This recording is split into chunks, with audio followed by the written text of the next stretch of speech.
Aloha, Mr. Jenkinson. That's very formal. And this is Yes, the end of a working day, so Steve is just fine. Steve or Stephen? Stephen, if I'm in trouble and you're my mom, Steve otherwise. Perfect.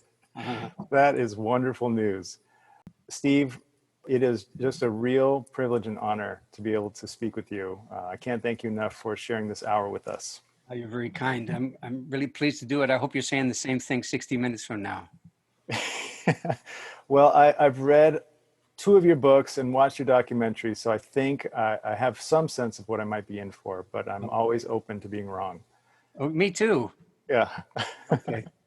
So before we begin here, Steve, let me just greet everyone here. So aloha I komo mai to this HIAMFT lunchtime talk story. My name is John Souza, and I'm the president of HIAMFT, and my co-host Joy Quick and I are just delighted to share this time with everyone that's participating today. Before we begin, just a few housekeeping items. In order to allow us all to hear the conversation clearly, please place your audio device on mute. This is a CEU event, so we'll be sending out CEU certificates via email. Be on the lookout for those in the next week or so. And if for some reason you don't receive that email, just reach out to us. And then finally, we'll end our discussion today promptly at the top of the hour. So if you have any additional questions for Steve, you can reach out to him and his organization at orphanwisdom.com. It is really my great honor to introduce to you our very special guest, Mr. Stephen Jenkinson. And let me just tell you a little bit about him. Steve is an award-winning author, activist, teacher, and perhaps most importantly, a farmer. He was the focus of the full-length documentary film Grief Walker and has authored several books that I would say are really incredible books, including Die Wise, A Manifesto for Sanity and Soul, and Come of Age, The Case for Elderhood in a Time of Trouble. Mr. Jenkinson is the creator and principal instructor of the Orphan Wisdom School in Ontario, Canada. He has master's degrees from Harvard and the University of Toronto in theology and social work, respectively, and has worked extensively with dying people and their families. He's also the former program director of a major Canadian hospital, former assistant professor in a prominent Canadian medical school, and to boot is a sculptor and traditional canoe builder. And I understand, Steve, that you won some award for your canoe building, your building of your home. That's true. Somebody was looking the other way, and I passed all the credentials and won a national architectural award. Go figure. That is incredible. My gosh, true Renaissance man. So Steve, I have a ton of questions. After reading your two books, Die Wise and Come of Age, watching Grief Walker, I just had a ton of questions, and I reached out to some of my colleagues here in Hawaii and asked if they had any questions. And we might have some questions from people that are on this call. Okay. But I would really just love to open the space for you to share with us, how are you today, in whatever way that lands for you? Well, that could take the hour, of course, but I won't do that. But I was putting fencing in one of my far fields today, so I could use an uncontrolled number of agricultural metaphors during the course of the hour, which wouldn't serve anybody very well, but at least I come by it honestly. That's true. No, I tell you, I'm shocked. I've been shocked at myself. And that's a rare thing for me. I've been surprised at myself, but shocked is another order. And here's what I mean. Like so many people, I slowly came to realize that my 2020 was no more. I had a 70-city, 4-continent tour with my band, yanked, of course, and I haven't done a stick of work that I normally would understand work to be since last November. And forget the financial consequences of that, but the strange agitated idleness that I've settled for has really shocked me to the point where probably, I don't know, a month ago or so, I woke up one day and I realized that suddenly deeply familiar with despair in a way that didn't resemble sadness or melancholy or boredom or any of those other things that I was more familiar with. And the despair was, it was so thorough and so relentless and so uncaring of my biography and my predilections and my convictions and so on. It was an amazing study. Not that I recommend it. I really and genuinely do not. But if you happen to find yourself in this circumstance, if it sounds familiar to anybody listening, one thing that is compelling is to not try to get on the other side of it too quickly. I don't mean to say that it means you any good, but it certainly means you, though. In that sense, it's a kind of personalized visitation of the Anthropocene. Maybe that's the time that we're in, and that's what I've noticed most recently. I've been working on a book about matrimony, and that suddenly has gone the way of all flesh and sitting there in a corner. And we're working on a new record, and we're almost finished. And thank God, I've been deeply impressed with that involvement and with the band and the performance and the live recordings from last year and the studio things we did in the spring before all of this really set in. So, I mean, thankfully, I've got something going on that I believe in. But these are, as I said in some other forum, stranger days, stranger. Stranger days, stranger indeed. Yeah. What came to my mind was just how many of the people, and just for context, there are mostly marriage and family therapists on this call listening to us today. And I'm a licensed marriage and family therapist. And one of the things that we like to claim in our identity that's unique from other mental health professionals is our systemic thinking and conceptualization. And so just thinking of the very unsettled nature of our times with COVID-19, I'm noticing within myself and with my clients this almost a reverberation of that, an amplification, if you will, of unsettledness. And I'm wondering for you, does COVID play a part in what you're describing as this despair, or what's your sense of how you maybe are being affected by COVID right now? I don't think the effect is in any way direct or easily translatable back to a faceless microbe. But I could say this, that as I took greater and greater recognition of what seemed not to be happening, this is what got me finally. The idea that, this could have been, and perhaps we'll see, but let's say as we sit here now, this really could have been the big one. I mean, in a way that people used to talk about atomic bombs. Right. This easily could have been the big one, the one that we didn't really have much of an opportunity to have an opinion about. It would have been that vast and that consequential.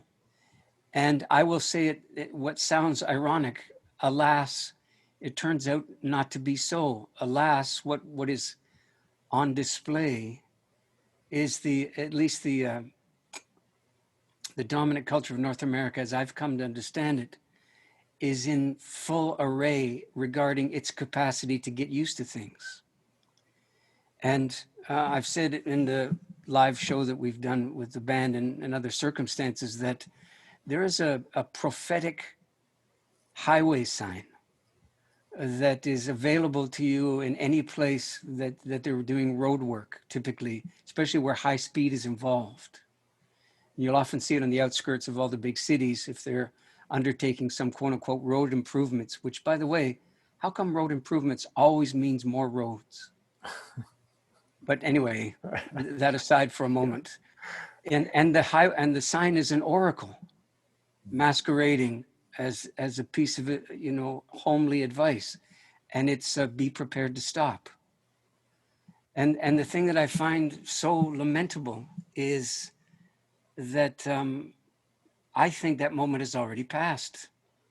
I think, culturally speaking, our capacity to get used to and let's say recalibrate seismic consequence as interruption in the flow, and to anticipate that the only legitimate outcome is a restoration of what we had once grown so accustomed to, that clearly got us into the circumstance that we now find ourselves, is for me, is almost unspeakable. And if I were 18 or 24 years old, I'm not sure how I could possibly navigate the turgid and troubled waters of an older generation so deeply capable of being unimpressed and unstoppable. Mm. So that's, quote, how it gets to me. Yeah.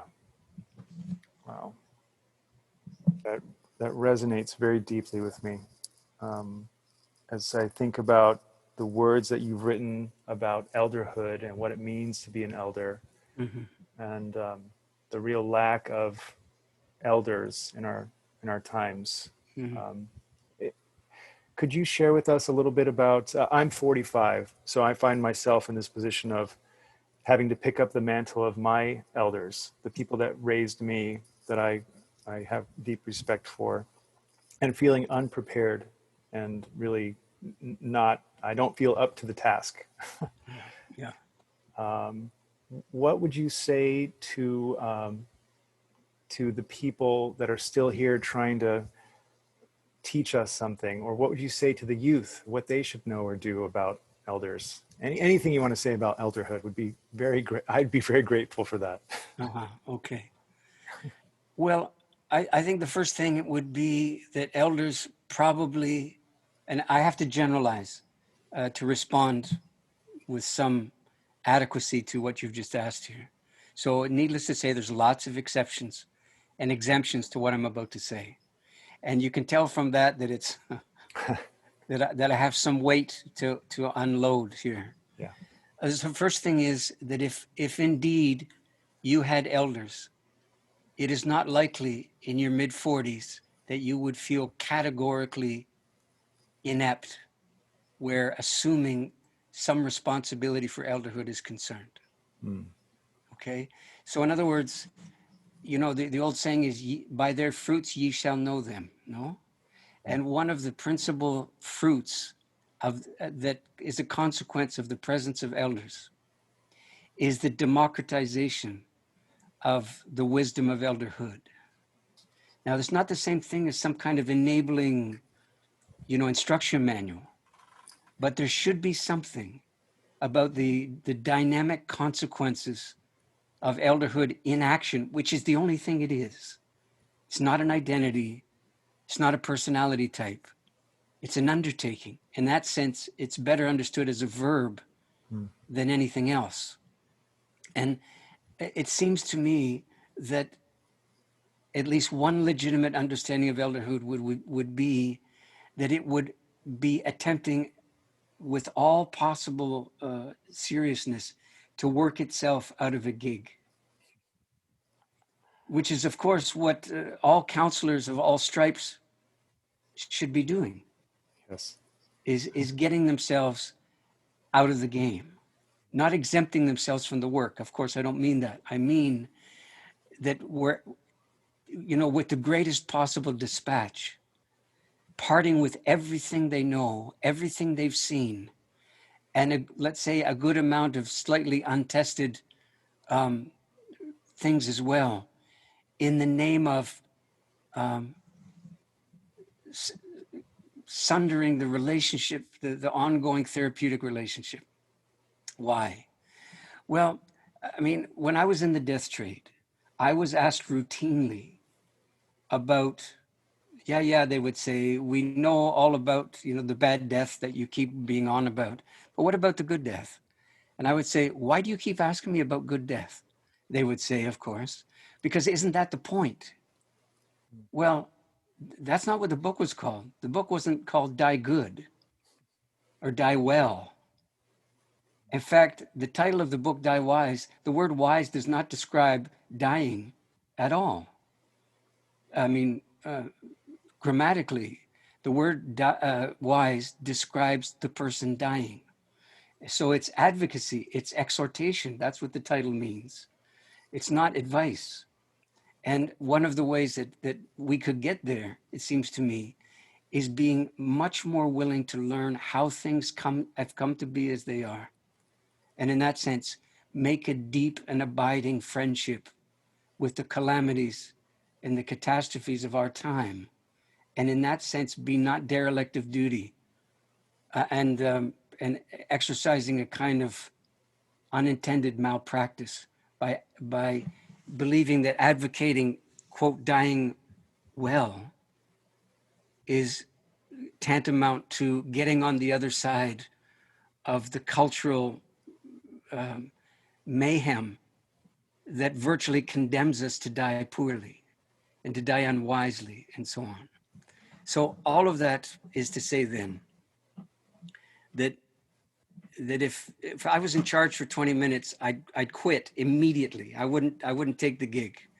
But if I had an opportunity to be accidentally overheard as I was muttering along with one or two Confederates, let's say, I would want to be overheard wondering how it's come to pass that our resilience is only reserved for the things that seem to complement us most, where, of course, resilience and especially eloquence should be employed in full force to contend with our misapprehensions instead, and our prejudices, and especially our confusions. And if this is not a confused era, and if this won't go down in the annals of something or other as one of the most profoundly confused eras, then I'll be very, very much surprised. And our confusion seems devoted to an addiction to things working out, especially to hope, of course. In the record that's coming out probably next month, I tell a story that I call Fate. And in it, I say, you know what fate means now? It's the root word for fatal and fatalistic and so on. And I had been sitting with an earth rights guy talking about the general state of affairs.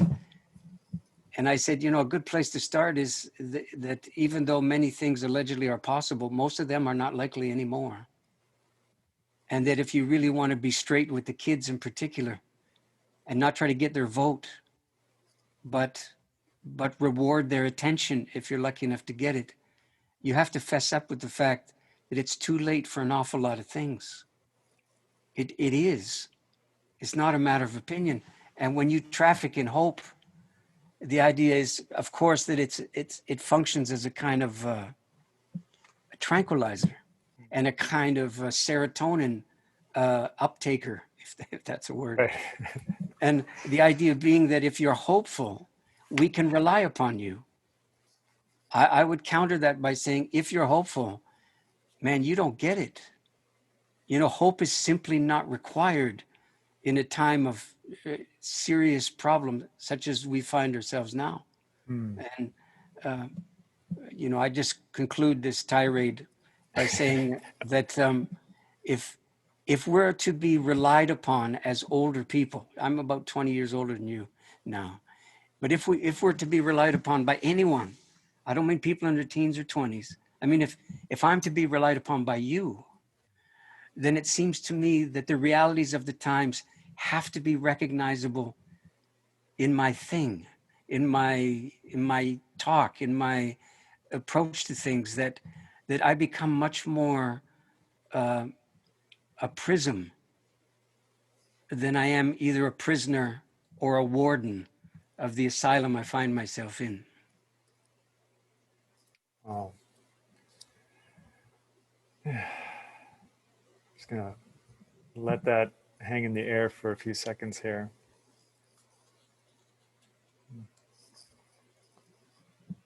I'm sorry, and I should apologize. I know this is not easy to, it's not easy to just, you know, sort of develop a continuous banter, Oh, you it's know, okay. when we're wondering about things at this level. And Yeah. I would just say, I think the banter is well covered elsewhere. That's all. Uh-huh. Yeah. No, this was meant to be exactly what it is being, and I'm entirely grateful for it. It's the conversation that I was hoping to have, and this idea of hope, just to sort of springboard from there. Mhm. Oftentimes, I've heard colleagues, and I've even said it at certain points in my career, that therapists are in the business of generating hope, Mhm. and it would be very difficult, I would imagine, for folks to hear that hope is not required. And perhaps the question that would come afterwards, well, what is required then? Mhm. Uh, well, that would be one question. But another one, just as legit, would be from whence comes the reliance, the premium placed upon hope? In other words, do hopeful people, by definition, rely upon hope to proceed?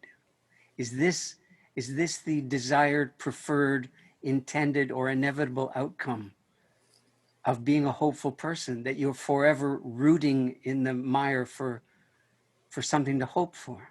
Hmm. You see, so for what it's worth, not to tear down anything in particular, but probably here goes in a way. I did this as a kind of straw poll when I was working in the death trade. I simply observed what being obliged to be hopeful did to dying people. Now, it takes a while. Of course, you can't and you shouldn't come to any kind of conclusion in a week or a month or even a year. But as you begin to see patterns, you know, hopefully you can be relied upon at least to be a faithful witness to the event. And so, for what it's worth, I have no reason to exaggerate what I saw or misrepresent it to you or to the people listening. So here goes. Yeah. What I saw, of course, was that the well-intended mental health types in particular would counsel dying people to, let's say, mitigate their hopefulness without ever wondering about its consequence.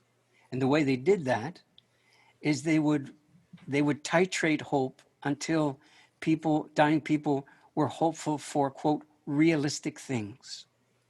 You know, as the disease process wore on Hmm. and the hope for a cure gave way to hope for more time, and so on down the line. And so you can see that the consequences of being hopeful, never mind, were never questioned. They were never wondered about.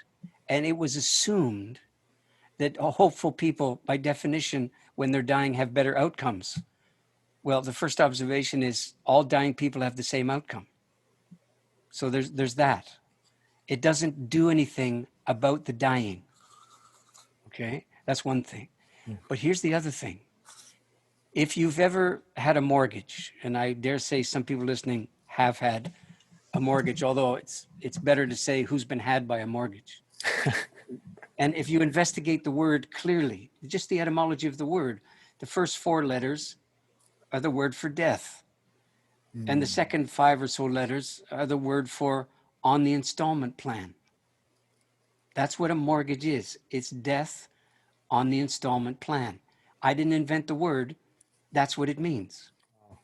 So if you just take another second here to wonder about it, when you are mortgaged, you set aside what you could do today for the sake of the possible and hoped for outcome of outright ownership of whatever you're in debt for. If you take that away from the notion of buying and selling and put hope there in the place of mortgage, you realize it basically functions the same way. For example, you and I are talking right now. What's not required in order for us to talk right now is us hoping that we're talking right now. Absolutely not required. We can proceed free of the obligation to be hopeful. We can engage each other authentically and all the rest without saying, You know, I'm secretly hoping that our corner of the universe is a magically better place as a consequence of our talking. And I have no such hope. In fact, on my better days, I'm a hope-free person. That means I've experimented with hope and with hopelessness and have been deeply uninspired by both. And the capacity to proceed hope-free simply amounts to this, it seems to me, that you could find a way to carry on, occasionally not being able to do so. In other words, not being able to continue is a legitimate moment in a human being's life. It is not an interruption in regularly scheduled programming. Well, okay, it is. But maybe it's a mandatory interruption in regularly scheduled programming because it's the programming that got you there in the first place. So some involuntary cessation seems to be the order of the day, no? You'd never hope to be saved from your ordinary, passable day. I doubt it. So every time I watch hope had its way with dying people, it always turned them away from the present moment for the sake of some imagined future. As if having the present moment and being hopeful, they're not compatible. And when you actually observe how it seems to work out, that seems to be true. Hope and the willingness to totally inhabit your present moment are not compatible orientations to life.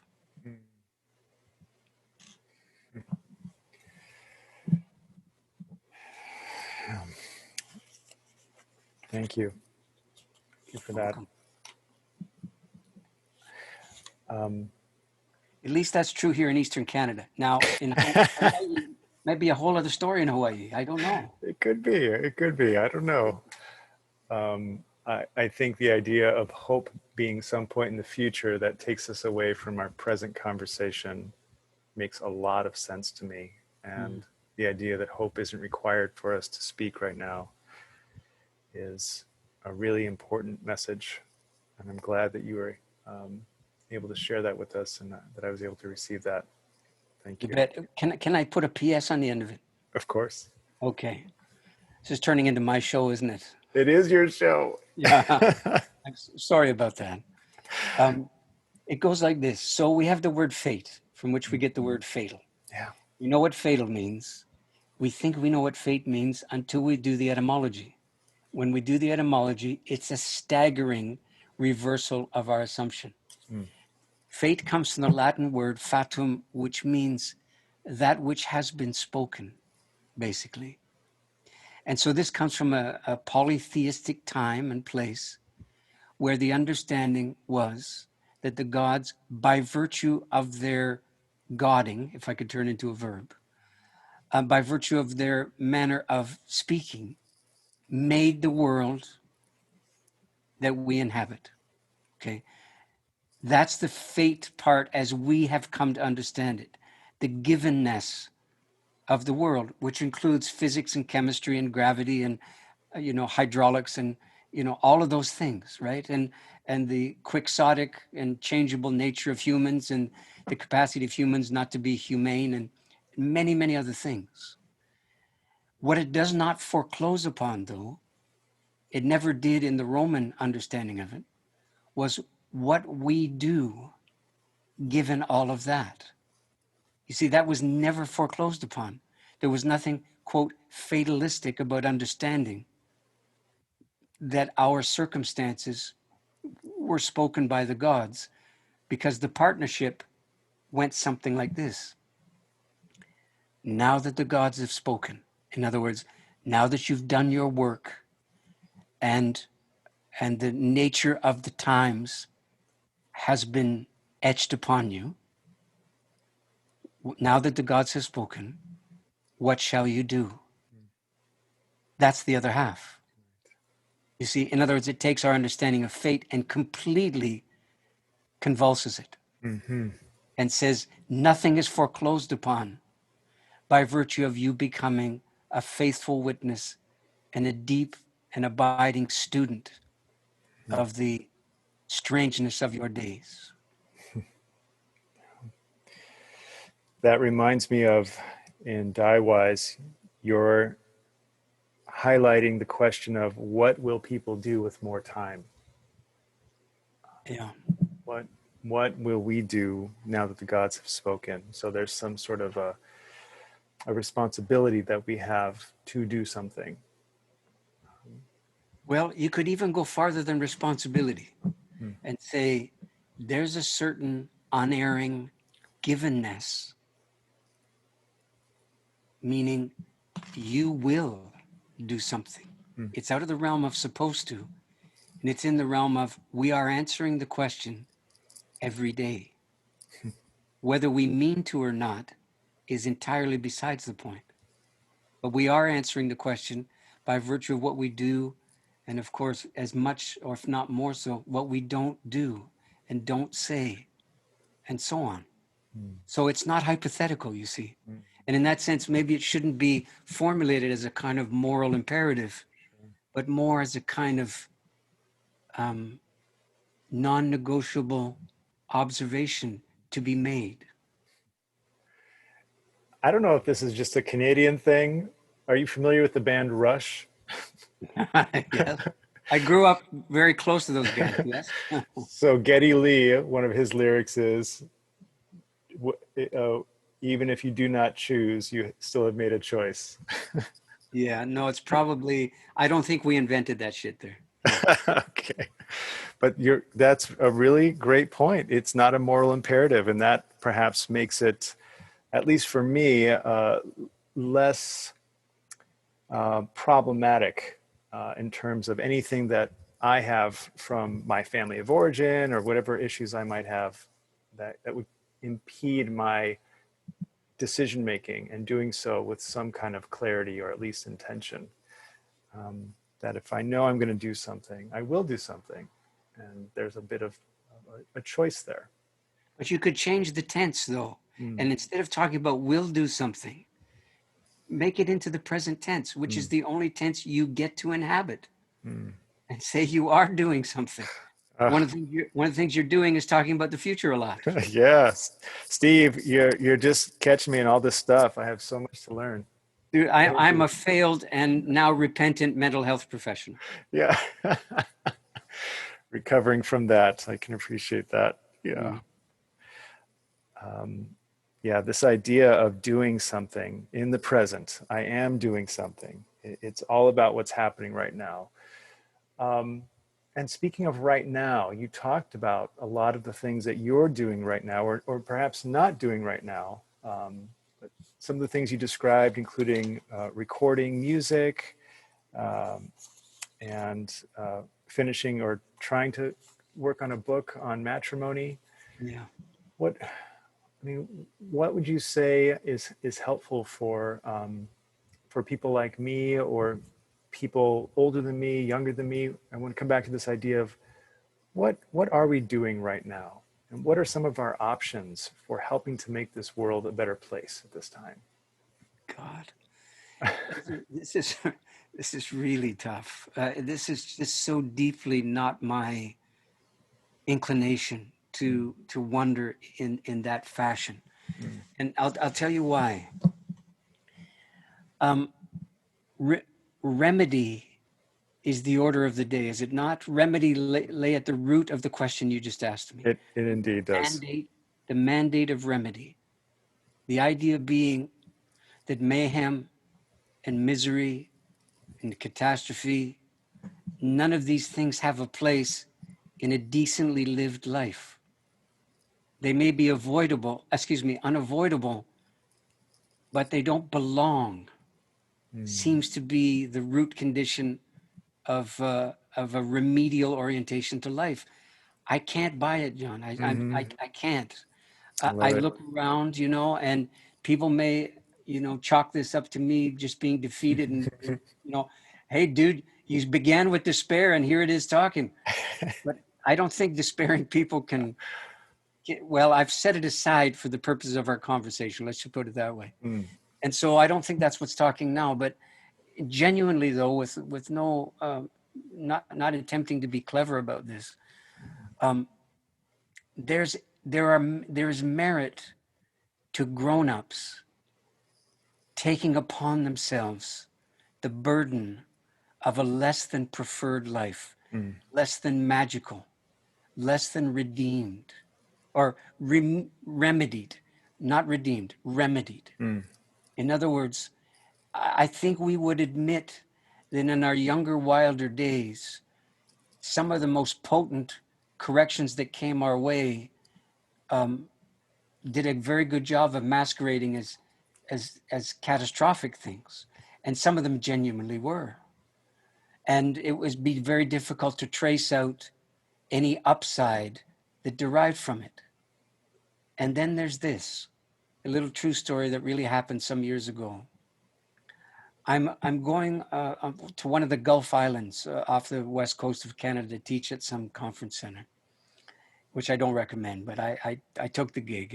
And to do it, you have to have, you crossed a couple of ferries and so on.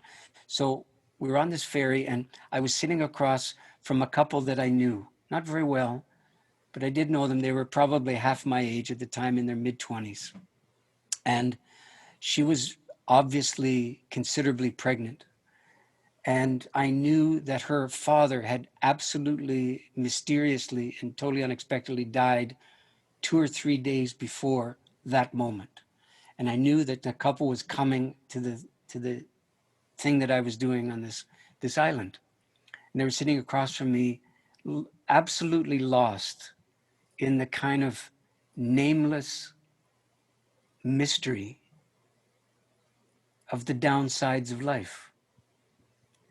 And just at that moment, there was an announcement, one of those canned announcements that comes across the intercom, and it said, "This is an important safety announcement."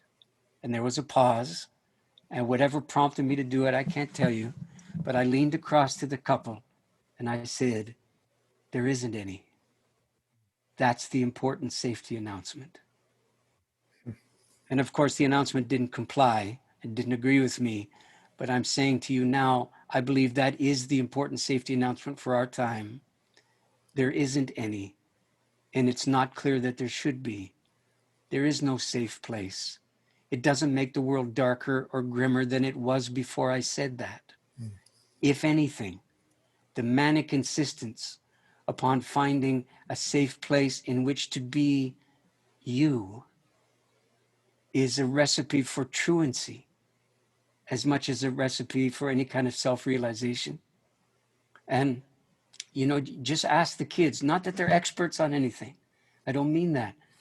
But if you plan to have a life that includes them, ask how it is for them that everything they show up at, people my age and your age show up to, seeking out the same things at the same time as obvious competitors to them. Just ask them how that must land, that we don't even have our own realizations, that we're mysteriously and mistakenly now going to them, people in their teens and 20s, for instruction on how to be proper global citizens with a kind of global awareness. I mean, these kids don't have enough burden. That's the consequence of the undone spirit work of our time that they're about to inherit. But now they have to double as our kind of life instructors because we've given up on anybody older than us.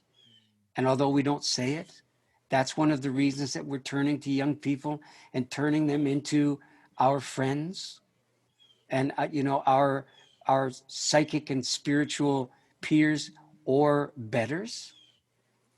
They don't have enough burden. Right. See what I'm saying? Yeah, I do. It's in the same fashion that so many young men now go to women for instruction on how to be a young man, because older men are so extraordinarily discredited by the general culture that this is the only option that men have.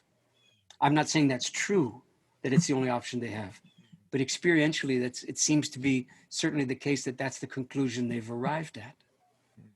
as if women would have anything important to contribute to the man making that a young man must begin to undertake and to entertain. Yeah. Yeah, that resonates deeply with me. I first learned about you and your work during my own rite of passage experience about 5 or 6 years ago. Um, and it's that message that you just shared has sat with me for all this time, as I have an adolescent daughter, and I think about that often.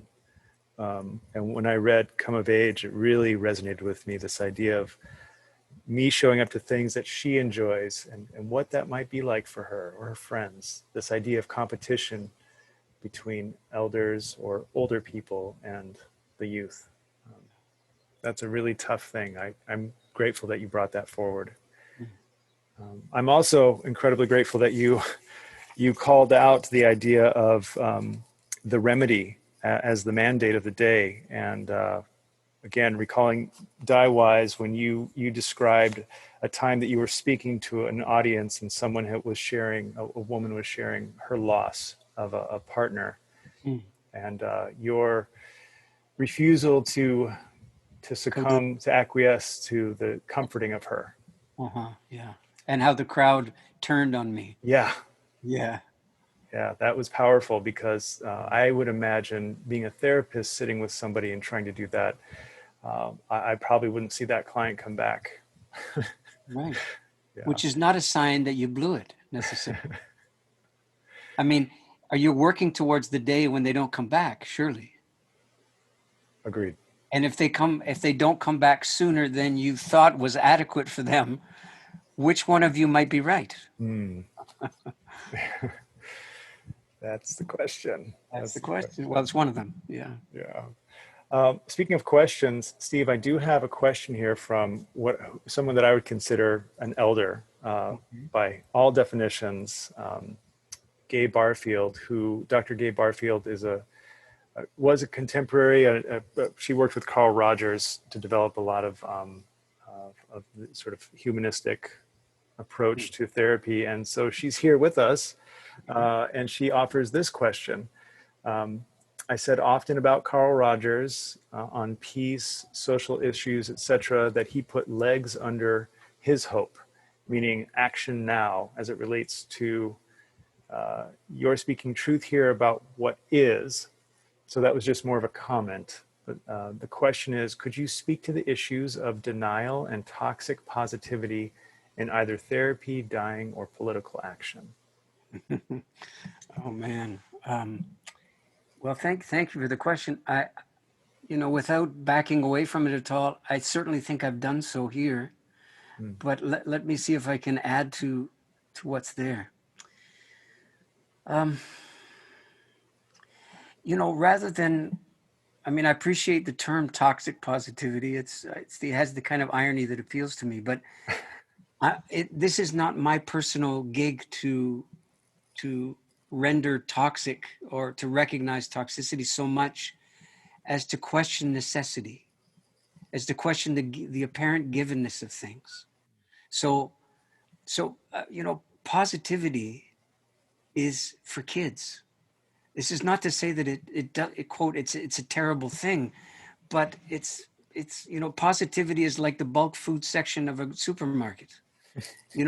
That's heavily unguarded, and it's just got those plexiglass tops that you can just flip it open and just reach in there and go nuts until they come to get you. That's what it is. And I don't know if they have the cameras trained on that area or, more than any other, but I'm certain that the pricing of those bulk goods, I'm speaking in metaphor here now, the price includes the theft, compensating for the theft. This is true in all positive circumstances, that the price is extraordinarily high to maintain a positive outlook. And the principal cost, from what I can see, is the capacity to show up for active duty when there's no promise of an imminent or even subsequent payday for having done so. That to me is what hopeful or positively oriented people tend to do, is they tend to be people who want to get paid before they undertake the work. And the work, the spirit work in particular of a time such as ours, and I don't know if there has been a time such as ours, so maybe that's a misnomer by itself, but I'll just finish the thought. The spirit work of this time needs people who have been so deeply tested that their capacity to make vows has eclipsed their capacity to make promises. That's what I would say. And let me make the distinction. Mm. Promises, by definition, you think, oh, here he goes again with the future thing. But I mean, so I'm working on a book about matrimony, Mm. and I'm not sure it's going to see the light of day. But anyway, the publisher doesn't want it. The publisher of the last two books doesn't want this book, so it's not timely. Obviously, I think it is. But anyway, in there, God, I've lost my train of thought now that I did the public service announcement for my own unpublished thing. Promises versus vows. Thank you. Yeah. So they don't call them marriage promises. If they Mm. did, everybody would get the yips, wouldn't they? Mm. All through the hall, wouldn't they? It's true. 'Cause what would it sound like? You'd have dude at the front of the room going something like this. Now, it might be, how do you feel about the possibility of helping your alleged partner here beside you when things aren't working out so great? Can you imagine Mm. such a question? And then it's phrased from the point of view of, so how would you feel about it? Or are you willing to share with us now your inclinations in that moment? Come on, nobody would stand for it. And the predicate of that imagined thing is that you'd be prompted to make promises. Oh, in a circumstance like that, what I would do is thus and so and thus and so. So you can hear the future tense shoots through every part of your answer. In other words, the whole thing's hypothetical, baby. And the amazing thing about a vow is it doesn't need the future. When you make a vow, something is happening by virtue of your speaking it. You don't need to see how it's going to go, but right now becomes the proving ground and the witnessing of this thing you're claiming to do by vowing to do it. See, it's the gorgeous thing. That's why we don't use the word vow for virtually any other undertaking. If you just think quickly, how many times you would use the word vow in the last year? And the likelihood is not very much. Mm-hmm. Why not? Because it's a singular kind of event, and it's reserved for, you have to be serious like a heart attack to make a vow, because there's nowhere to go once you've made it. You make a promise, well, you can say in 6 months or 6 years, you know, I thought I was marrying such and such kind of person. And well, you can be wrong about these things. And da, da, da, da, da. In other words, I didn't get the reciprocity I was counting on, which is what promises are for. I promise to do this given the present circumstances. Excuse me, I'm all choked up now, obviously. Yeah. Yeah. And whereas a vow bears no relation to what the other person might do, could do, should do, or will do. This is all about what you will do, come what friggin' may. That's what a vow is. And I love the nature of the thing. And this is the segue to the question you asked might be this then. In a time of genuine, heartbreaking trouble, such as the time we seem to be in now, do we need more promises? I mean, your country is convulsing in the beginning stages of a national election campaign. God help you all. Mm. But you're exporting the madness, every day. So the rest of us in the world, we do see it and get some sense of what you're up against and what you're contending with. And the thing is replete with promises, but there's not a vow to be found in the campaign platforms. Wow.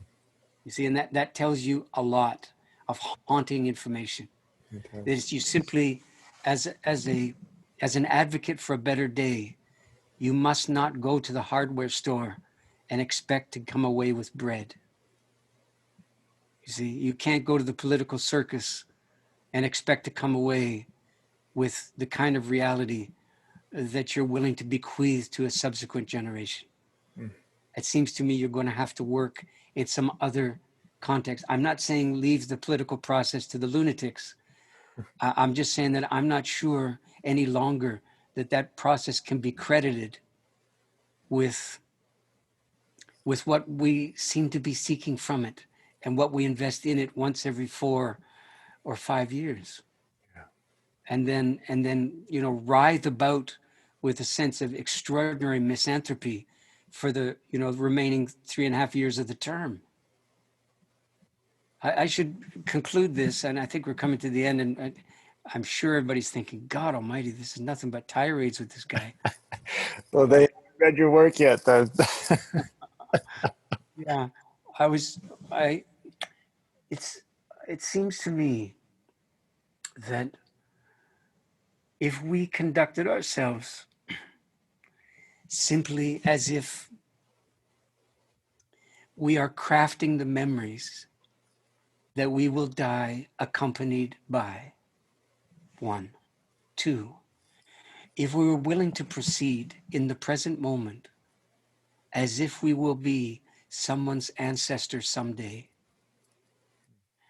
then our means of calculating what constitutes legitimate work and what attempting to love might actually look like and a host of other things might be different than it is, because the stakes are more discernible then, because they might not be personal happiness or satisfaction or safety anymore. Wow. You That can guess is then that my private practice and the counseling trade didn't exactly prosper. right. I mean, who would sit through that and then pay for the privilege? Yeah. Well, I'm assuming quite a few people. Your school is running, so Did run. it run. Yeah, It's not running now. it's not running now. Okay. No. Yeah, that's a real bummer. I got a message from a friend of mine in the UK, Martin Shaw. Do you know his name by any chance? Sounds very familiar. Yeah. Well, we often find ourselves in the same kind of work from time to time, and we've corresponded over the years. And he wrote to me about 3 weeks ago, and his sign off was, "We really had something there for a minute, didn't we?" Mm. By which both of us were wondering whether or not we had seen already the ending of what we were lucky enough to get to do for a while. To stand and deliver, to try to be as for real as anybody could bear, and then a little more besides. Take enormous number of chances and unfortunately some liberties along the way. And if we could be accused of erring in any way, it's that we weren't able to take enough for granted. The verb to err is a beautiful Old English word. It's the root word of error, of course, and it's the thing that we're trained to avoid from a very young age, right? Even though we say to err is human, we don't really mean it. To err is the end of your humanity if you practice it enough. In actual fact, it simply means something much closer to wandering. Mm. And it means something close to, you have a furrow called your habits and your customs. And when you err, you wander from the furrow for a while. And it raises the question whether you will reacquire your position in the furrow behind the plow, staying inside that. That's all it does. And it seems to me to err is human is more true than we know it to be. It's a way of advocating for our humanity to say, consider wandering from the furrow of what you become accustomed to. In the school that you mentioned, I've often asked the question, apropos of nothing in particular, can you change your mind? And of course, people look at me and they'll say 10 different ways, well, what do you think I'm doing here? And I get to say, well, I don't know what you're doing here.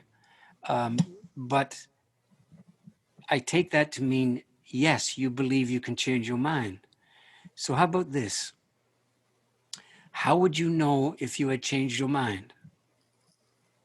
Well, follow it down about 3 steps, and what you end up realizing is that all the criteria that gave you the obligation to change your mind, number one. Number two, all of the indicators by which you would decide that the mind had been changed. Number three, the various goals that are there to advocate for a change of mind, all of those and more besides come from the unchanged mind. And so the very obligation to change your mind comes from the mind unchanged. On the other hand, can your mind be changed? The answer is resolutely yes, but probably not by you. You're busy having the unchanged mind. You got enough to do. And the beautiful news is there's a great wide world out there. And one of the consequences of it rushing up against you is that your mind, more often than not, can be challenged to change.